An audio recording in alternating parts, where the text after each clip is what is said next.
Hi everyone, this is Learning with Linda, and today I bring you an update regarding the 2023 SNAP benefits. So let's start off this video with some very good news for those in the state of New Mexico. So guys, New Mexico is set to provide anywhere between $500 to $1,000 checks in the month of June. And yes guys, this includes non-income filers as well. Then we have a couple of more states that have been added to the replacement of the stolen SNAP benefits program. And then two states in particular actually are set to send the extra benefits in April, May, and June. And remember, here we're talking about a SNAP increase. So make sure you guys stay until the end of this video to ensure that you receive this information. Now, before we get started, if you're interested in the latest news regarding stimulus, child tax credit, SNAP, p-ebt, and everything in between, make sure you hit that like and subscribe button down below. Now let's get right to it. And so in case you missed it in one of my previous videos, remember that two states in particular are set pretty much to provide extra SNAP benefits in the month of April, May, and June. And so one of the states that was approved is the state of Massachusetts, and here I bring you pretty much all the details. So more than 650,000 households in the state are in line for payments worth up to 40% of the enhanced federal benefits, with the minimum set at $38. So individuals and families in Massachusetts will receive their state-funded extra supplemental nutrition assistance program payment on April, May, and June, following Governor Healey's signing of a supplemental budget that includes $130 million to create an off-ramp from the extra COVID SNAP benefits known as the SNAP emergency allotments. And then down here, I do have some additional information regarding those SNAP payments. So it says here that the extra state-funded SNAP payments are coming. Well, the next one would be coming on May 2nd and June 2nd as well. Okay. And something very similar is happening in the state of New Jersey, where the state will guarantee a minimum of $95 in SNAP benefits. So in April, all households eligible for SNAP will receive a minimum of $95 monthly benefit. If your approved monthly benefit is less than $95, then you will receive a supplemental payment to equal $95. So once again, that extra benefit is coming from the state, right? So on February 8th, New Jersey Governor Phil Murphy signed a new law that will ensure 46,000 residents, who are mostly seniors and people with disabilities, continue receiving a minimum of $95 a month through the SNAP program. So the new state-funded benefits started in March, replacing federal funding that expired in the month of February. So if a New Jersey household is approved for less than $95 in monthly SNAP benefits, then they will receive their regular federal benefit plus an additional state supplement to bring them to this new minimum. And moving on to some good news for those in the state of New Mexico. New Mexico is getting ready to send out those tax rebate checks worth up to $500 in the month of June. Here I found this article. And then also, if you go on the website for Governor Lujan Grisham, you can also find here that they're releasing this press release, actually dated April 7th. And it says here that Governor Lujan Grisham has approved $500 rebates. And then the governor also approved a couple of other different things. So let's dive into some of these details. So Governor Michelle Lujan Grisham has announced that $500 to $1,000 tax rebate checks will be distributed to New Mexicans in mid-June. So the governor announced the distribution after signing House Bill 547. New Mexico Taxation and Revenue Department will send $500 rebate checks to single filers and $1,000 rebate checks to couples. So if you're wondering how will you be getting the rebate, here's pretty much all the details. So residents who receive their 2021 refund by direct deposit will get their rebate deposited directly into the bank account listed on their 2021 tax return. So you want to make sure you know which account it's going to. Then all others will receive rebates by check. Now, those who have changed their banking information after filing a 2021 tax return will receive the rebate by mail. Now, if you fall into the category where you are a non-income filer, right, you don't file taxes, you may want to pay attention to the information that I'm about to present to you because this could apply to you. So what if you don't file taxes in 2021, right? So New Mexico residents who are eligible for the tax rebate checks have until May 31st of 2024 to file a 2021 tax return to qualify for the rebates. Now, residents who are not required to file income taxes due to income levels will have the option of applying for the rebate. Applicants will be processed on a first-come, first-served basis. The New Mexico Human Services Department will announce when the application process opens. And of course, I'll be sure to let you know as soon as that information becomes available. Now, those who did not file taxes in 2021 and apply for the rebate will see checks arrive in the month of July. Perfecto. Today, I also have news for those in the state of Georgia. And here's what's going on with Georgia. If you go on the Department of Revenue website, you're going to be able to find this information. And they're already claiming that you may be eligible for the 2022 surplus tax refund. And they're even stating on their website that the surplus tax refunds will be issued beginning in May for those who qualify. And so when it comes to Georgia and their tax rebates, it can be up to $250 for single/married filing separate. But again, it's up to, right? So it doesn't necessarily mean you're going to be receiving $250. And let me just provide you some of these details. So on March 15th, Governor Brian Kemp signed the HB 162 into law, which gives a special state income tax refund back to Georgia taxpayers. Surplus tax refunds will be issued beginning in May of 2023.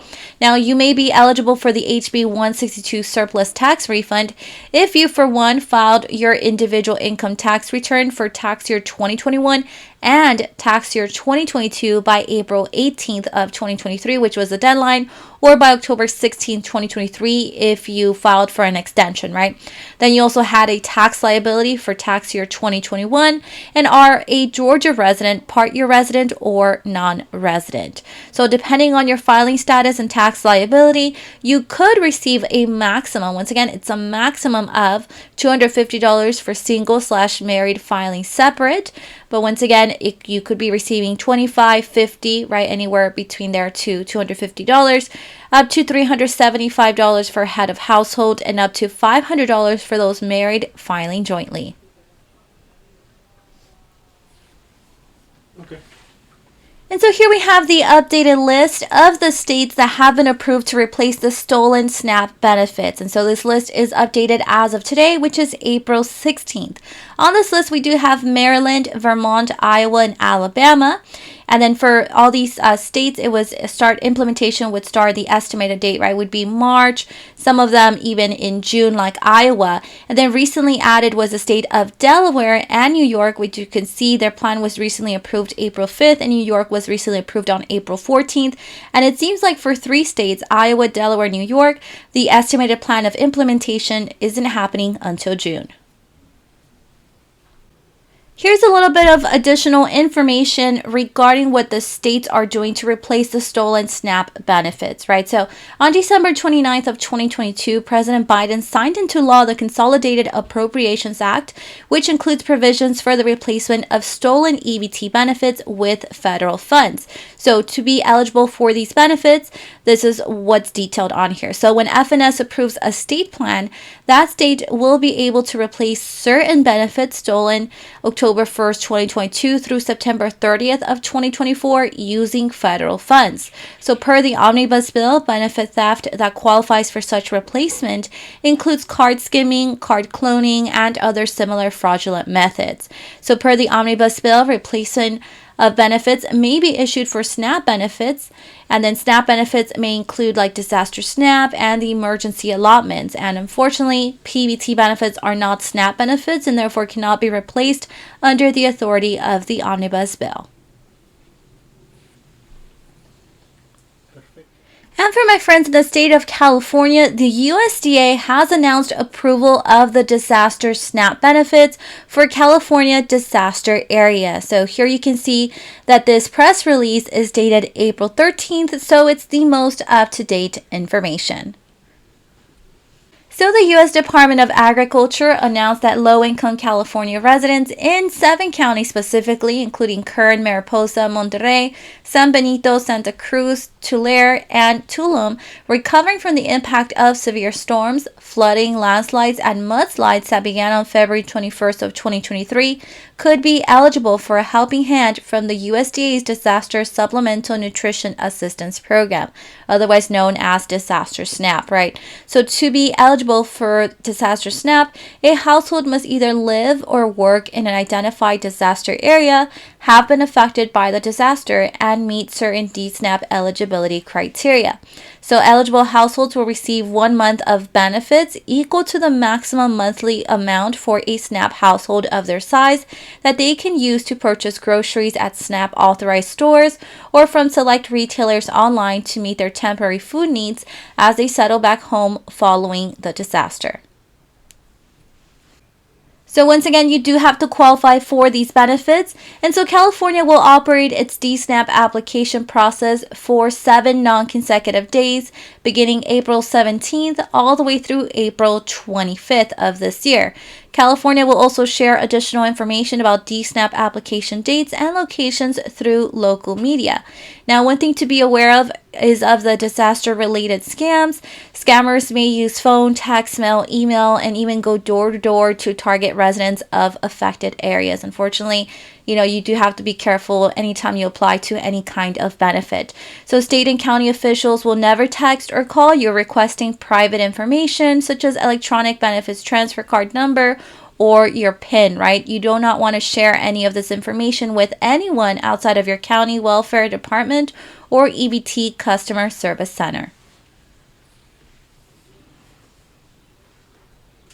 Now, something very interesting is happening in the state of Iowa. There's a bill that is being tried to pass to change the SNAP benefit eligibility, and now this bill is heading to Governor Reynolds' desk.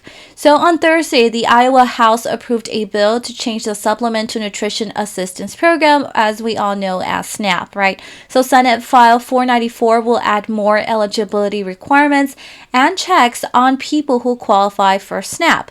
Now, the Senate passed the bill in March, so the House vote to send it to Governor Kim Reynolds for her signature. Now, the bill culminates years of efforts from Iowa Republicans to place new requirements and identity verification on those receiving public assistance benefits, which supporters say will save taxpayer dollars and ensure benefits are going to those who need them.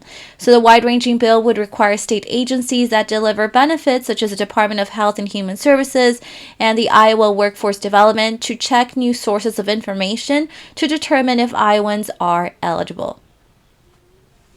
So any Iowa household with liquid assets of more than $15,000 would not be allowed to receive SNAP benefits. The limit would not count the value of a home, the household's first car, and up to $10,000 of the value of a second household car.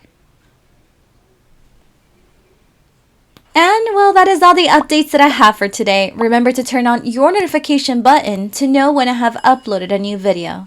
See you guys next time.